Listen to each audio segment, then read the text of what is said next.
Muito bom dia! Estamos em mais um programa Manhã Viva e hoje conheceremos a vida de mais uma beata, porque com uma certa frequência, quem acompanha sempre o programa Manhã Viva, nós damos a conhecer a vida de beatos, de santos, que tem a ver com, de certo modo, também com a história de Portugal, porque sempre é importante conhecermos os beatos, os santos, aqueles que nos deixaram algum legado e nos inspiram no nosso dia a dia. E no caso de hoje será a Beata Irmã Maria do Divino Coração. A Irmã Maria, nascida como Maria Drust. Os convidados vão me corrigir aqui ao longo do programa, tá bem? Que ela nasceu em Münster, na Alemanha, a 8 de setembro de 1863 e faleceu aqui em Portugal, no Porto, no dia 8 de junho de 1899. Era filha de uma família de nobres que se distinguia pela fidelidade à igreja durante a perseguição de Kulturkampf. Depois os convidados vão poder falar melhor para me corrigir. Então, já agradeço desde já a presença da irmã Filomena Reis e o casal Nuno Henriques e a Silvia Rocha. Desde já, sejam muito bem-vindos ao nosso programa. E assim, antes de conversarmos, teremos, como sempre, o nosso momento de oração e, já que estamos a falar da Beata, será uma oração conduzida por eles. Em nome do Pai, do Filho e do Espírito Santo. Amém. Amém. Beata Maria do Divino Coração, a quem foi confiada a missão de pedir ao soberano Pontífice a consagração de todo o género humano ao Sagrado Coração de Jesus, intercedei por nós e obtendo-nos a graça que vos pedimos. O perdão dos nossos pecados e um amor sempre crescente, puro e perfeito ao Divino Coração de Jesus, a fim de que, limitando-vos cá na terra, merecemos gozar de Deus convosco por toda a eternidade. Amém. Glória ao Pai, ao Filho e ao Espírito Santo, como era no princípio, agora e sempre. Amém. Amém. Beata Maria Drost, rogai por nós. Bom, antes de começarmos a nossa entrevista propriamente dita, uma curiosidade. No contexto da Jornada Mundial da Juventude, a Beata foi patrona da Diocese do Porto, certo? Porque cada diocese, para a Jornada Mundial da Juventude, escolheu seus patronos e, assim, a Beata Irmã Maria do Divino Coração foi uma dessas da Diocese do Porto. Mas, então, antes de conversarmos, vamos também assistir a um vídeo da Pastoral Juvenil Vocacional Bom Pastor, com alguns pontos da biografia da Beata.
Nunca encontrei uma menina tão viva e irrequieta, mas também de coração magnânimo, simples, aberta, leal e bastante obediente. Uma das frases que podemos ler no vídeo apresentado, e ainda estamos nesse clima, alguns meses pós-JMJ. Repito, a Beata foi uma das patronas da JMJ na Diocese do Porto e podemos ver assim, alguns detalhes, sua cronologia, sua biografia, mas para aprofundar este tema, finalmente aqui com os nossos convidados, vou repetir o nome, a irmã Filomena Reis, Nuno Henriques e a Silvia Rocha. Sejam muito bem-vindos mais uma vez e me corrijam o que eu falei de errado na pronúncia do apelido da cidade. Perfeito. Não sei nada de alemão. Mas me digam, como surgiu, cada um brevemente pode contar como surgiu a sua ligação à Irmã Maria do Divino Coração? Pronto, eu posso começar. Eu sou a irmã Filomena, como já foi dito, e estou a viver na casa onde viveu a Irmã Maria do Divino Coração.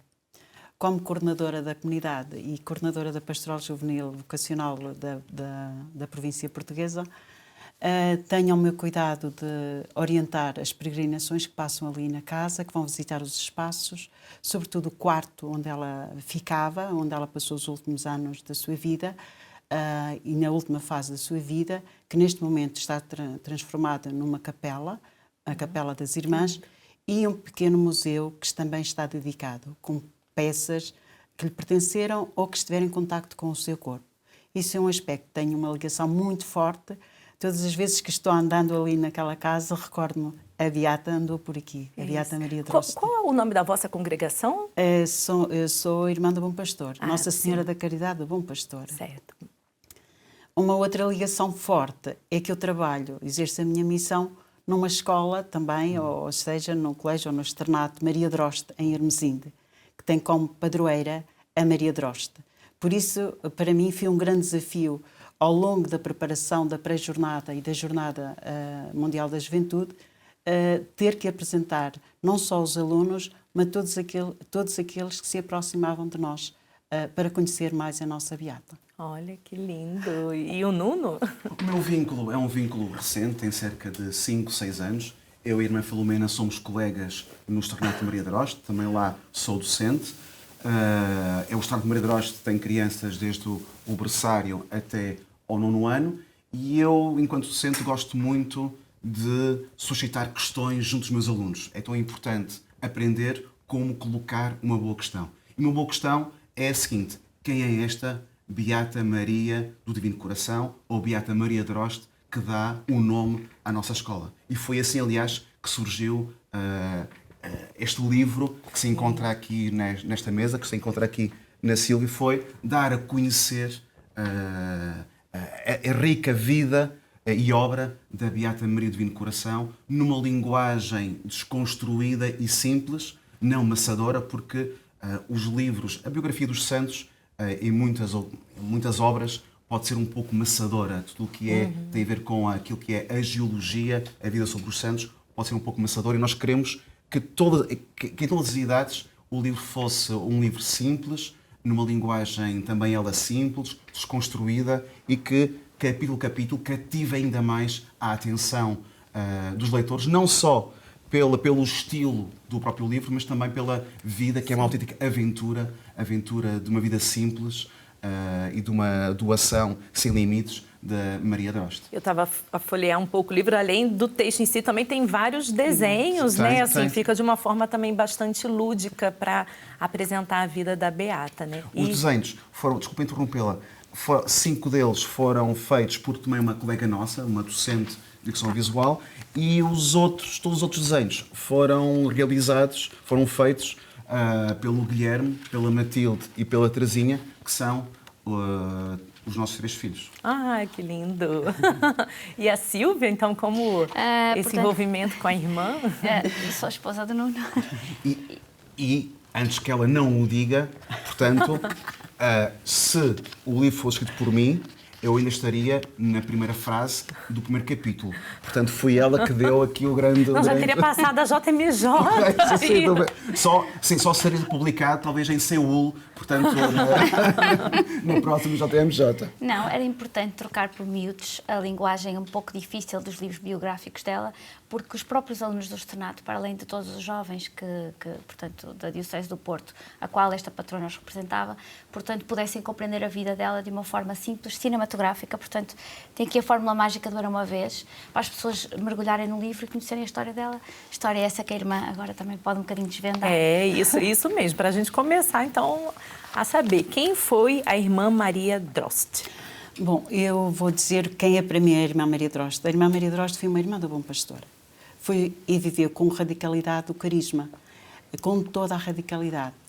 Foi uma mulher completamente de Deus e, ao mesmo tempo, numa doação plena aos outros, no acolhimento, na solidariedade, no acompanhamento das irmãs, em todos os aspectos. Ela realmente, e foi uma mulher da contemplação. Tanto assim que ela teve muitos colóquios com Jesus. Ela diz que nunca via com os olhos, mas sentia no coração. Sentia a presença de Jesus no coração e tinha grandes intuições. Ela teve intuições que depois colocou em prática. Foi uma mulher realmente completamente unida a Deus. Pois ela, pronto, era alemã, esteve cá a viver 4, 5 anos, não esteve mais tempo. Morreu muito jovem, com 35 anos, ainda não tinha feito 36 anos, mas com uma grande obra por detrás, porque ela atendia todas as pessoas que batiam à porta, além das irmãs da comunidade e das educandas, atendia todas as pessoas que lhe batiam à porta. E uma das grandes preocupações que ela também tinha, e tenho receio que não saia, é que era a formação do clero. Naquele momento realmente havia assim uma certa, algum desfazamento na formação do clero, mas ela tinha esta grande preocupação da formação, do aconselhamento, do acompanhamento, de estar e escutar. Que lindo, que lindo. Mas então, primeiramente, assim, no seu contexto de nascimento na Alemanha, era de uma nobre família que vivia uma certa perseguição. Como foi então esse contexto lá da sua família? Quem pode explicar? Explica tu.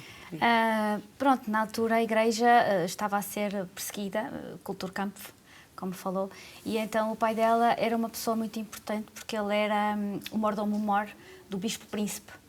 E, portanto, e também o camareiro secreto do Papa. Olha. E, portanto, tudo aquilo que envolvesse a Igreja, porque a família era muito benemérita da Igreja, de certa forma influenciava toda a família. Porque toda a família, os antepassados, tinham bispos, arcebispos, cardeais, os antepassados de Drost Vizsring e mesmo de Galen, von Galen, que era a mãe. Portanto, e de certa forma, até porque quando foi a primeira comunhão dela, ela nasceu, portanto, num berço, numa família aristocrática, muito devota à igreja, e a mãe relatava-lhe muitas histórias de santos, e ela tinha muita expectativa, quando fosse a primeira comunhão dela, como é que seria e como é que ela se sentiria, se iria se sentir o chamado de Deus para quando fosse a primeira comunhão. Só que nessa altura, portanto, a 18 de março, o Monsignor Brinkmann, que era o Bispo Príncipe, foi preso nessa semana, e então na semana de 18 de março foi um alvoroço, e quando ela foi, portanto, fez a primeira comunhão, ainda se vivia na família aquela angústia de ver o bispo preso, portanto, por causa do Bismarck, não é? Certo. Sem dúvida que a família é a primeira igreja doméstica. E é curioso, muitas vezes por detrás de um santo, nem sempre por trás de um santo, há os pilares que os pais, os tios, os padrinhos que lançaram para que, no contexto certo. E é curioso que o contexto social não era o mais vantajoso do ponto de vista do crescimento da fé, mas a família manteve-se unida. Isto era, não se vivia uma catolicidade sociológica porque os tios, porque os avós, etc. Não. Havia, sem dúvida, uma devoção e uma fé inabalável naquela família.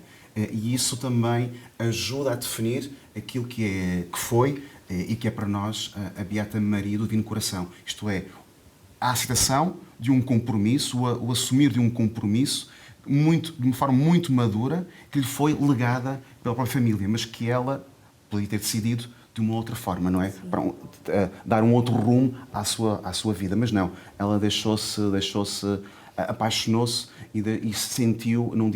É curioso que, iremos falar isso, penso eu, que perfeitamente humana, isto é, não houve um chamamento, não houve um sim logo. Houve um sim que foi sendo... Houve um discernimento.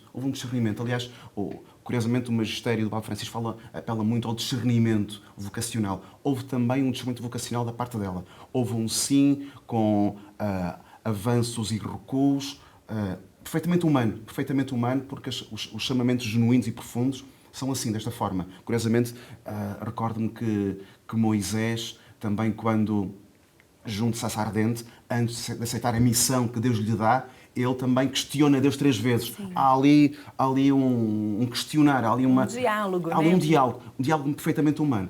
E há pouco a irmã a Filomena falava de que aliás, Maria Droste, esta imagem representa perfeitamente uma das visões, não é? Mas, curiosamente, e pese embora a Beata Maria do Divino Coração esteja associada a um conjunto de visões muito importantes na vida dela, na minha perspectiva pessoal, a humanidade também determina aquilo que é hoje a sua vida e o modo como nós olhamos para ela. É a humanidade dos mais desfavorecidos. Há um momento de viragem na vida dela, tu podes contar, que tem a ver quando ela encontra, podes contar esse episódio, uma criança que lhe dá... que a vê supostamente muito suja, com o cabelo muito sujo, e que lhe causa alguma aversão. Afinal de contas, ela é uma princesinha, mas curiosamente ela pergunta-se, e isto é seguimento de Cristo, ela pergunta-se, e na minha opinião, não há nada substituído sobre isto, há aqui um ponto de viragem. Se Jesus aqui estivesse, a quem é que ele se dirigia em primeiro lugar? E foi esta pergunta, por isso eu gosto muito de perguntas, e foi esta pergunta que lhe fez aqui nascer qualquer coisa perfeitamente humano. Para o bom pastor. Para o bom pastor. Portanto, a humanidade... Porque era uma jovem mulher. A humanidade é algo fundamental. O reconhecimento de Jesus Cristo na pessoa do outro, no coração do outro, é fundamental também para aquilo que é a sua vocação. Mas antes do discernimento vocacional dela, uma curiosidade sobre ela pequenina. Pelo que pesquisamos aqui, teve algo também muito específico do seu batismo, foi batizada ao nascer, e também mais tarde a mãe dela lhe revelou algo extraordinário do seu batismo. Sim. É importante ver que Deus se fez presente na vida da Maria do Divino Coração, desde mesmo antes dela nascer. Repare que ela nasceu num berço de uma família que era aristocrática, mas muito primérica da Igreja e muito ligada à Igreja.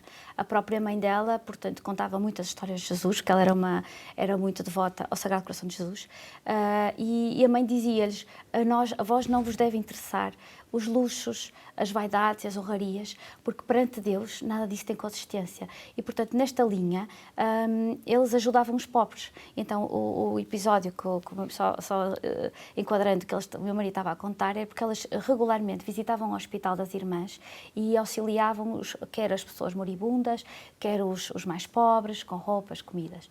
E então, o próprio enquadramento de onde ela nasceu, já se faz ver que Deus esteve presente logo na escolha da família que lhe foi destinada. Depois, portanto, quando ela nasceu, o casal Droste tinha perdido um filho com 7 meses.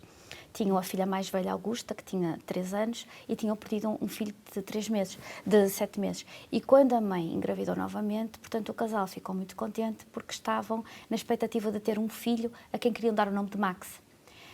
Entretanto, eles tinham programado ir até ao Santuário de Telgt, porque no dia 8 de setembro é o dia do nascimento da Nossa Senhora, e a família tinha programado ir até ao Santuário de Telgt para poderem prestar honra à Nossa Senhora.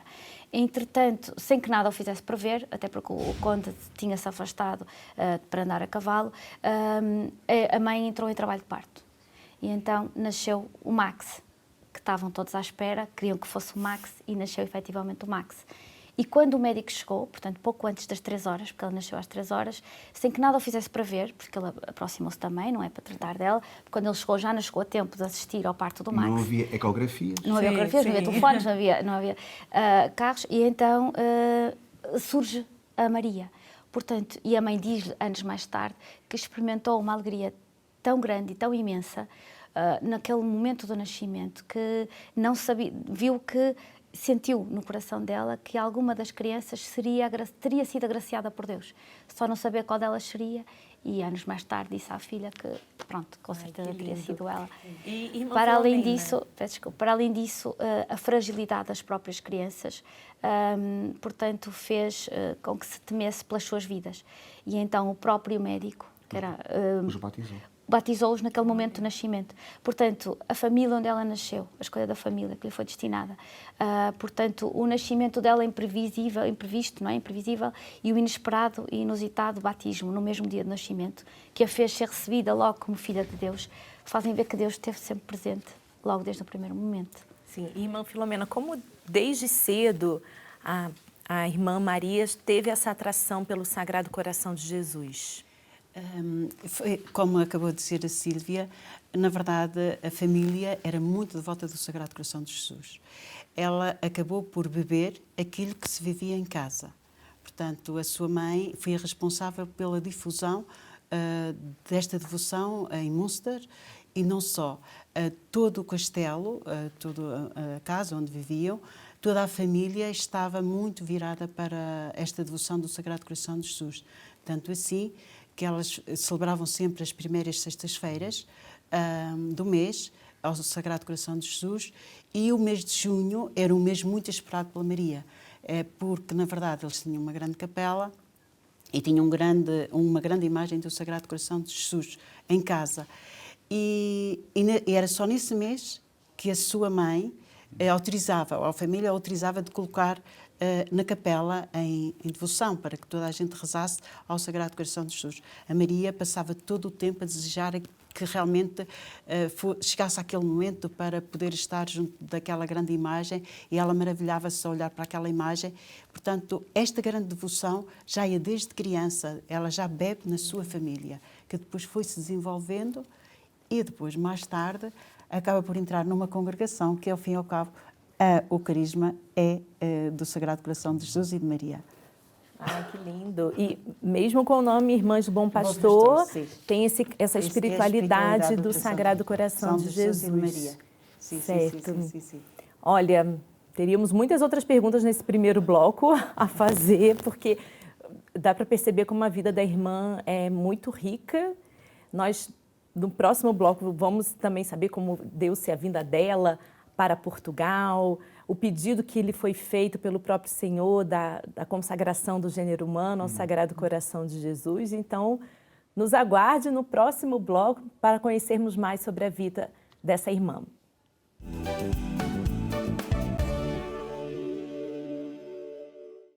Bem-vindos de volta ao programa Manhã Viva, no qual no dia de hoje estamos conhecendo a vida de mais uma beata, pessoas que, como eu falei no início do programa, nos deixam um legado, nos inspiram no nosso dia a dia, na nossa vida. E nesse caso, a Beata Maria do Divino Coração, que foi escolhida como patrona da Diocese do Porto para a JMJ Lisboa 2023. Então, estamos aí alguns meses pós-JMJ e muitos assuntos da JMJ ainda estão no nosso coração. Temos muito que refletir sobre o que foi esse tempo forte na igreja em Portugal. Então, desses conteúdos da JMJ, vamos ter agora uma rubrica sobre sustentabilidade, porque nós sabemos de tudo que foi falado durante a jornada com o Papa Francisco, uma jornada sustentável. Então, por isso, nós teremos a rubrica agora sobre o impacto da reciclagem na sustentabilidade.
Bom, o Nuno falou há pouco sobre a humanidade da Beata Maria, então com certeza se ela vivesse no século, nos nossos séculos, também seria amiga do meio ambiente, né? Sem dúvida, sem dúvida. Até porque a santidade concretiza-se no dia a dia. E, portanto, isso é um traço que caracteriza bem a Beata Maria do Divino Coração. Aliás, há cerca de 2 meses e meio, quase 3, organização em Lisboa, a JMJ, e o Papa falava em 3 verbos fundamentais, como coordenadas para a juventude. Eu diria mesmo para toda a Igreja, que é resplandecer, que é ouvir e não temer. E foram essas 3 coordenadas quando eu tive a sorte de participar há cerca de 3 meses no JMJ e recordava-me da vida da Beata Maria quando o Papa falava nestas 3 coordenadas ou 3 verbos. Resplandecer, e Beata Maria era uma testemunha com o seu sorriso meigo, com a sua bondade, com a sua ternura. Era esta luz do mundo, resplandecia com a sua alegria, mas embora muitas vezes tivesse contrariedades, o seu sorriso estava sempre presente, escutava, como líder que era, sabia escutar os outros e eventualmente corrigir uma ou outra abordagem que fosse necessária, ouvir, e aqui a empatia e a compaixão entram em jogo, e depois não temer, não temer. E ela, perante as contrariedades, não temia. É verdade que às vezes caía, mas como o Papa Francisco também disse há cerca de 3 meses, o problema não é cair, o problema é permanecer caído. E, portanto, ela voltava, quando tinha a certeza que era por ali o caminho, porque evangelicamente o Evangelho apontava-lhe aquele caminho, era por ali que ela ia. Portanto, é uma santidade do dia a dia, das pequenas coisas. E sem dúvida que a questão da ecologia integral seria hoje fundamental. Sim, com certeza. Dá para perceber o amor de vocês pela irmã Maria do Divino Coração. E no bloco anterior falávamos dessa devoção ao Sagrado Coração de Jesus, mas aí faltou a gente complementar, porque não deu tempo antes, a ligação que a irmã tinha do Sagrado Coração de Jesus e o Santíssimo Sacramento. Era uma situação que realmente ela não conseguia separar. A grande devoção que ela tinha ao Sagrado Coração de Jesus ligava ao Santíssimo Sacramento, porque ela via aqui no Santíssimo Sacramento a presença de Jesus total, o seu coração ali. Eu recordo-me aqui, e posso relatar, ela teve uma doença degenerativa, em que ficou na cama, praticamente, e ela permaneceu sempre, a todo o tempo, em adoração. Porquê? Porque no seu quarto tinha uma porta com um postigo que dava para a capela. E ela conseguia estar em permanente adoração porque estava aí o seu grande amor. O seu grande amor que realmente ela, apesar das suas dores, das suas limitações que tinha, porque foi uma doença degenerativa em que realmente ela ficou muito deformada, não se podia levantar, ela acaba por permanecer sempre íntima com o Santíssimo Sacramento, porque ela não conseguia separar. E tanto assim que foi naquele espaço, no espaço que agora é a capela, que era quarto dela na altura, foi naquele espaço que ela teve as grandes revelações de Jesus perante o Santíssimo Sacramento. E muitas vezes, em algumas datas significativas da sua vida, ela está ligada todas na adoração do Santíssimo Sacramento. E uma data marcante, pelo que nos consta, 21 de novembro, em diferentes anos, 1878 e 1888. Por quê? Portanto, ela diz também que as datas mais memoráveis da minha vida foram, pela maior parte, festas dela, Nossa Senhora. E se nós repararmos, são várias as vezes, não só 21 de novembro, que é o dia da apresentação da Nossa Senhora, e que foi a data que mencionou, 21 de novembro de 1978, mas esta data repetiu-se por várias vezes na vida dela, assim como o dia 8 de dezembro, que é o dia da Imaculada Conceição. Pronto, no dia 21 de novembro de 1978, a Maria estava portanto, a Maria Droste estava na igreja a ouvir o sermão de um padre e esse padre tratava as palavras: ama o Senhor teu Deus com todo o teu coração. E foi aí que ela sentiu, portanto, em 21 de novembro de 1978, que tinha que dar todo o seu coração a Deus. E para Maria tinha que ser ou tudo ou nada. E então, de certa forma, a partir daí, ela relata que todas as palavras do Evangelho que ela ia ouvindo nas celebrações posteriores pareciam todas dirigidas a ela e, nesse sentido, ama o teu Senhor com todo o teu coração, porque o teu lugar é junto dele. É curioso como para ela a palavra de Deus era uma autêntica lexo divina. Portanto, ela interpretava, ela ouvia como se a palavra de Deus fosse para ela. É muito curioso, há pouco a irmã falava do Santíssimo Sacramento. Deus está presente de forma tão evidente, quer na palavra de Deus, aliás, esta frase do Gênesis, do Antigo Testamento, interpela, que está presente nos outros, está presente na Eucaristia e está presente na oração e nesses colóquios com Jesus Cristo em contexto de oração. É tudo muito curioso. São 4 dimensões cristológicas, a da palavra de Deus mais cristológica, é mesmo a Santíssima Trindade, mas que de uma forma a acompanham. São 4 presenças de Deus nestas 4 dimensões muito evidentes. Então, a partir desses momentos, ela sentiu o chamado para a vida religiosa. Então, como se deu o chamado dela para a vida religiosa, a identificação com as irmãs do Bom Pastor? Ela primeiro resistiu. Ah, foi? Porquê? Porque a família dela, a mãe dizia que a família era para honrar. E, portanto, quanto mais pessoas entrassem para a família, porque casavam com os filhos e com as filhas, o círculo familiar alargava-se. E, portanto, eles eram tão unidos que ela entendia que se realmente seguisse esse chamado de Deus, amasse Deus com todo o seu coração, não podia deixar espaço para a família e, portanto, tinha que se afastar da família da qual era tão ligada, principalmente o seu irmão Max, que era o seu irmão gêmeo. E, portanto, ela debatia-se com essas dúvidas, com essa certeza. Então, estas palavras não podem ser só para mim. Os meus pais também abraçaram o matrimónio, tiveram filhos. Portanto, não sou eu que tenho que amar, só eu que tenho que amar Jesus com todo o meu coração. E, portanto, há uma outra altura, outra experiência que ela teve, que no dia durante uma tomada de hábito, portanto, também que ela escutou as palavras: escuta, ó filha, e vê, e inclina o teu ouvido, e esquece do teu povo e da casa do teu pai. E foi aí que ela, pela primeira vez, ouviu a voz de Jesus no seu coração. E então Jesus aí convidou-a. Ela sentiu uma alegria tão grande, inexplicável. Portanto, ela dizia mesmo que só aqueles que presenciam e que testemunham e que ouvem a palavra de Jesus é que podem efetivamente dizer como é que é. Porque a linguagem humana não consegue traduzir a linguagem divina. É inefável. É inefável. E então ela sentiu pela primeira vez, nessa altura, Jesus a falar no coração e dizer-lhe: esquece da casa do teu pai, esquece dos teus e segue-me. Sim. Então, a irmã poderia também nos contar como, então, se deu esse anúncio para a família dela e como ela decidiu seguir a vida religiosa, a identificação com o carisma do Bom Pastor? Na verdade, ela escolheu uma data específica para dar a conhecer aos pais. Foi na altura dos 25 anos de matrimónio dos seus pais. Ela escolheu, realmente os pais olhavam para ela, talvez nunca julgavam. Marcou muito mesmo a família, bem nessa data. E era o dia da Nossa Senhora das Neves. Não possivelmente nunca julgavam que a Maria fosse para a vida religiosa, e assim ela vai dar esta novidade que realmente o que quer ser é religiosa, pois possivelmente os surpreendeu. No entanto, ela foi muito fiel e nós sabemos da história dela que ela realmente teve sempre uma saúde relativamente frágil E então era sempre um impedimento, tanto da parte da família como dos próprios médicos que a acompanhavam. Não queriam que ela se integrasse numa ordem religiosa devido à fragilidade que ela tinha e que, pronto, pensavam que não poderia resistir.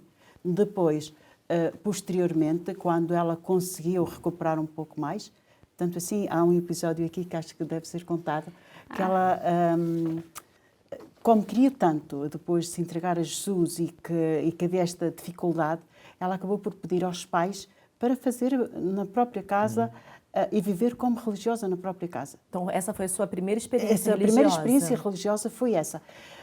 Ela viveu como irmã dentro da sua própria casa, faz o seu próprio noviciado.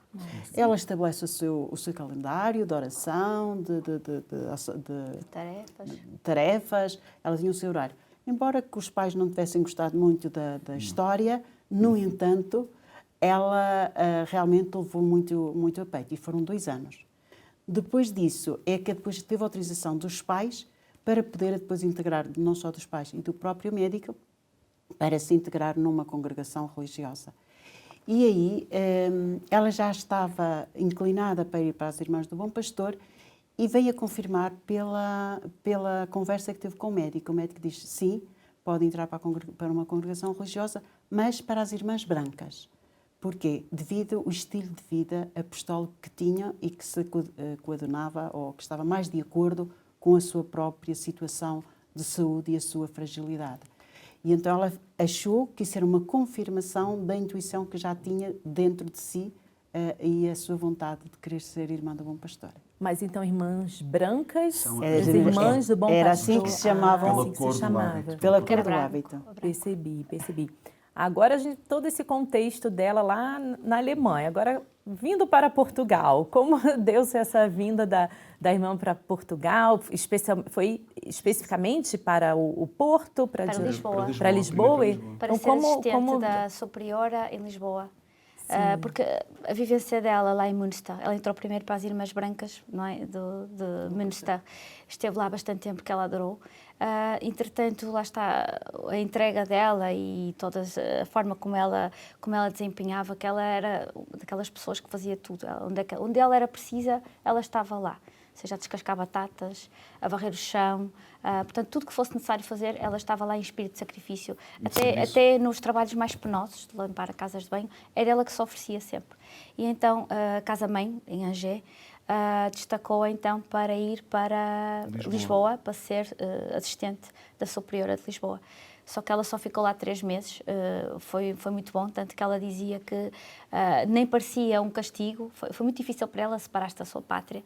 Primeiro separou-se dos seus pais, quando foi para a congregação em Münster, e depois separou-se também da sua pátria, quando veio para Lisboa. Ela agarrou-se ao crucifixo da sua profissão e disse que este é o meu consolo, vai-me acompanhar e vai-me ajudar. Entretanto, adorou estar em Lisboa, até porque com o tempo era muito melhor para ela, a saúde dela melhorou, só que ela foi chamada para o Porto, para ser superiora no Porto, que era uma casa que estava em quase ruínas, tinha imensos problemas sociais, muito económicos e até morais, e portanto foi chamada para dirigir essa casa e torná-la melhor. Esperava a congregação. Sim. Mas sobre isso pode a irmã falar. E qual foi o papel na congregação, o papel da irmã na congregação e por que ela foi tão importante no processo de restauração? Ela, na verdade, o grande papel que ela teve foi tentar recuperar aquela casa que estava em ruínas, porque estava aterrada de dívidas. A primeira coisa foi ela tentar equilibrar do ponto de vista económico para pagar os credores, porque realmente havia algumas dívidas. Depois ela teve que fazer um esforço para que se estabelecesse a harmonia na comunidade, na própria comunidade, e atender às jovens que tinham um grupo de 78 jovens que estavam a ser cargo à sua responsabilidade na comunidade. Além das irmãs, tinham as jovens. Ela teve que fazer este esforço para recuperar, não só em termos económicos, mas também em termos espirituais e depois de atendimento e de solidariedade. Não chegava ninguém à sua porta que ela não atendesse. Depois, há uma certa altura que houve algumas incompreensões da parte dela pela sua radicalidade. Ela tinha uma radicalidade profunda e, como vivia o Evangelho à última, às vezes não foi do agrado de todos. E ela também teve algumas incompreensões. Ela era capaz de, por exemplo, se chegava uma adolescente, uma jovem que não tinha onde dormir, ela era capaz de dizer ao meu irmão que podia um pouco ceder a sua cama para aquela jovem que estava a chegar. E esta radicalidade às vezes trouxe-lhe assim alguns dissabores. No entanto, dentro da própria congregação. Sim, dentro da própria comunidade. Nem toda a gente estava contente, claro. No entanto, ela conseguiu estabelecer a comunhão entre todas, apesar destas pequenas incompreensões, porque esta era a relação humana, também às vezes acontece, não é? Sim. Mas isso não levou ela a desanimar. Ela sempre continuou com este esforço de radicalidade no atendimento das pessoas. Nós sabemos, e temos relatos disso, que realmente ela às vezes não tinha tempo para comer, porque era permanentemente, as pessoas procuravam para escutar uma palavra sua, para um aconselhamento, porque estavam a passar algumas dificuldades a nível da família. Muitos sacerdotes passaram por ali para se aconselharem com ela. Ela, na verdade, viveu uma vida completamente de entrega. Sim. Depois é curioso que não era só a parte espiritual. Isto pode parecer de menos importância, e até é de menos importância, mas o facto do seu porte alemão, alta, não é?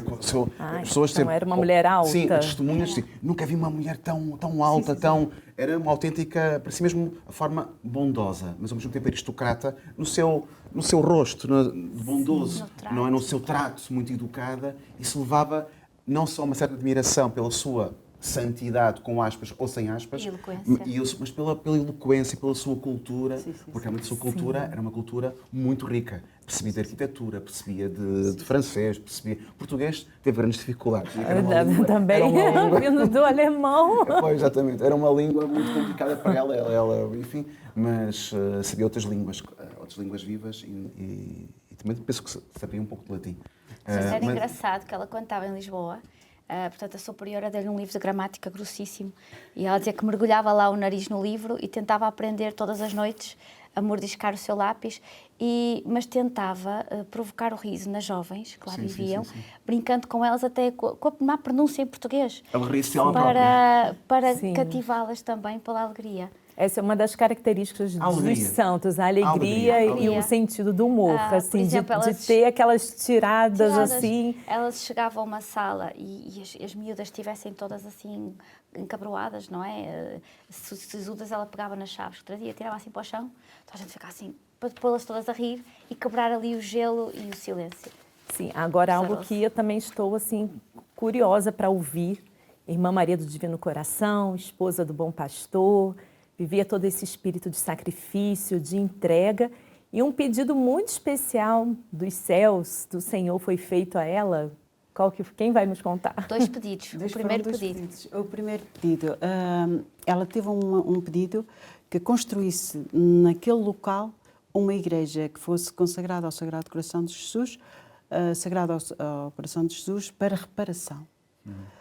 Porque realmente, na verdade, pronto, a sociedade talvez não era a mais indicada e um pouco degradada, e sobretudo por sacerdotes, que seria uma igreja dedicada à reparação. Um aspecto, ela desenhou a própria igreja, temos a planta ainda desenhada. Essa igreja já não foi construída na sua vida, foi posteriormente, mas foi construída naquele espaço. Mas, posteriormente, aquela casa foi tomada as irmãs tiveram que sair, e foi tomada pelo Estado, e foi quartel, e essa igreja foi deitada abaixo. Foi destruída para construir uma parada, para os soldados treinar. Essa igreja, posteriormente, foi construída e consagrada ao Sagrado Coração de Jesus, em Hermesinde, com a mesma planta, com a mesma estrutura. Isto foi o primeiro pedido. E o segundo pedido, peço aqui agora aos meus colegas para falarem. A consagração do mundo. Isso, a consagração do mundo e aproveitar de nos contar quando se deu essa consagração, o momento que acabou sendo após a morte dela, né? Mas exatamente. Contar, Silvia. Pronto, não foi fácil o pedido de Deus, porque ele teve que lhe pedir 3 vezes. porque, portanto, a irmã Maria sempre teve diretores espirituais. O último diretor espiritual dela foi Dom Teotónio. E quando ele lhe contou, estava ela também já doente, que ela teve este pedido de Jesus que escrevesse ao Papa Leão XIII para consagrar o mundo inteiro ao Sagrado Coração de Jesus, porque Jesus desejava abraçar e abrasar todos os corações, principalmente aqueles que se tinham afastado da Igreja. E então o padre, portanto, o Dom Teotónio achou que ela não devia estar bem e achou portanto... Está com divagações, com divagações, alguma alucinação. Ousadia, exatamente, escrever ao Papa, né? Quer dizer, escrever ao Papa nem pensar. Deixa-te disso. E ela, como tinha, portanto, professado a obediência, ela sabia que não estaria a faltar com Jesus, porque estava a obedecer ao seu diretor espiritual. Mas Jesus depois insiste mais uma vez para ela escrever. E, entretanto, dá um sinal também a Dom Teotónio que ela tinha mesmo de escrever ao Papa. Só que ela, nesta altura, ela não conseguia escrever. Ela escrevia entre o terceiro e o quarto dedo, por causa da doença dela. Degenerativa. Portanto, então, nessa altura, ela estava muito mal. E então o padre Teotónio, o Dom Teotónio, disse, eu escrevo. E ela ditou. Só que essa carta perdeu-se, portanto, não se sabe o que foi feito dela. Entretanto, quando foi no processo de beatificação, tentou-se procurar essa documentação, não se encontrou. E, entretanto, num terceiro momento, ela insiste, e então Jesus diz-lhe para ela escrever no dia 8 de dezembro, que a carta devia começar a ser escrita no dia 8 de dezembro, que era um dia importante também. Ela escreveu essa carta e o Dom Teotónio disse para aguardar, para enviar só no dia de Reis para o Papa. Ela assim fez e a carta desta vez chegou ao seu destino. No teor dessa carta ela dizia também que Jesus iria prolongar a vida do Papa se ele seguisse esse pedido. E assim foi, porque logo em fevereiro, em finais de fevereiro, o Papa fica gravemente doente e teve que ser submetido a uma cirurgia muito complicada, com sério risco de vida. E ele passou bem essa cirurgia, recuperou muito bem e quando ele esteve bem, vai ser o ato mais importante do meu pontificado. E ela não chegou a ver a consagração sendo feita, né? Porque ela morreu 8 de junho de 1899. Então, a consagração foi feita 3 dias depois da sua morte. Todo o pedido foi concretizado? Como foi, né, a reação da Igreja? Foi precisamente no início do tríduo de oração preparatório para a consagração do mundo que ela faleceu. Ela faleceu 3 dias antes. A consagração do mundo dá-se 3 dias depois, no dia 11 de junho de 1899. Mas deixou a sua herança espiritual, né? Com toda certeza. Nós estamos mesmo a terminar o programa, então só para também a gente saber como se deu o processo de beatificação da irmã. Portanto, não foi fácil, foi um milagre. Através de um milagre, uma jovem, Isabel dos Santos, da cidade do Porto, que de 6 para 7 de dezembro de 1952, ela estava gravemente doente, tinha uma meningite terminal e uma peritonite de natureza tuberculosa e que da noite para o dia ficou completamente curada. Foi confirmada por 3 médicos que confirmaram realmente a cura perfeita e repentina e sem explicação. E esse foi Qual foi o ano da sua beatificação? O ano da beatificação foi 1975. 1 de novembro. 1975. Então foi... No dia 1 de novembro, dia de Todos os Santos. Olha, que bonito. Muito bom, muito bom. Assim, muita riqueza a vida dela, com toda certeza. Assim, a gente poderia continuar... E com datas nada ao acaso. Sim. A outra data interessante. A tomada de hábito foi no mesmo dia da Santa Teresinha, Santa Teresinha de Jesus. E é curioso que há pontos de contacto, porque a Santa Teresinha de Jesus também fez da vocação missionária a sua grande vocação, a vocação do amor.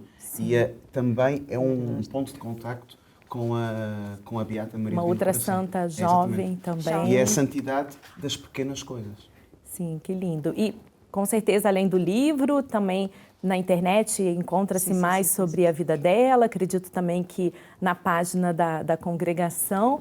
E, infelizmente, tenho que me despedir de vocês e despedir de hoje de quem nos assiste. Muito obrigada, irmã Nuno, Silvia. Muito obrigada. Foi muito bom ver também a devoção, o amor de vocês, o entusiasmo ao falar sobre a vida dessa beata que já é tão querida, né? Não é mesmo?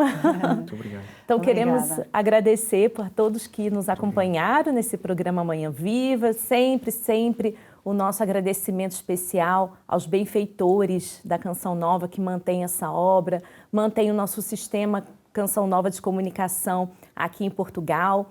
Confira também o nosso canal no YouTube, a playlist Manhã Viva, porque logo depois que esse programa for veiculado na TV, já vai estar liberado também no YouTube. Então, nos acompanhe e tenha agora um restante de um bom dia e até a próxima. Bom dia, até breve.